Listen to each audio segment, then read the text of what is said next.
skidded on the ice and got stuck in a ditch. The next morning, a quick meeting was held, and we got out of there as quick as we could. We went by train to Houston and by car to Freeport. By that time, the cold front had blown through Freeport, and the weather was nice and sunny. We were warm for the first time in several days. The board of directors were comfortable and were thinking positively about locating in Freeport. I must say, however, there were a number of major advantages to favor the Freeport location. The needed salt domes were nearby. The Brazos River was a dependable source of fresh water. Cheap natural gas and other raw materials were readily available. Also, one of the major processes to be built in the new location was a process to produce lightweight magnesium metal from seawater.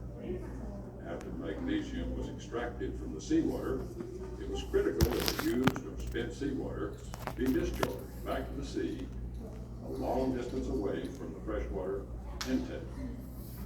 The geography of the already existing harbor channel and the new river diversion channel met this requirement perfectly. So on March the 7th, 1940, Dow announced the purchase of 800 acres of land on the Freeport Harbor Channel. The construction of the magnesium plant began in Dow, the first major chemical company to come to Texas. Now, if you want to know more about how Dow made magnesium from seawater, go around to the other side of the same floor. And be sure to tell them that I sent you. I don't know where you clothes. That dummy's probably where are your clothes, boy? Hello, good to see you. Burned him. Well, I'm going to tell you a story about a very tough problem at our first magnesium plant. My plant folks and I were really affected. The plant was running at over 10% capacity.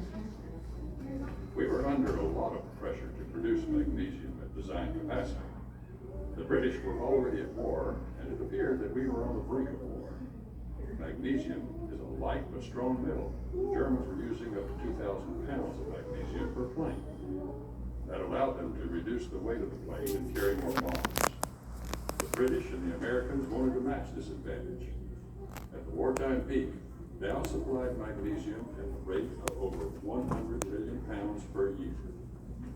The magnesium cell started producing as designed on January the 21st, 1941. This was just 11 months after Dow announced the purchase of the land.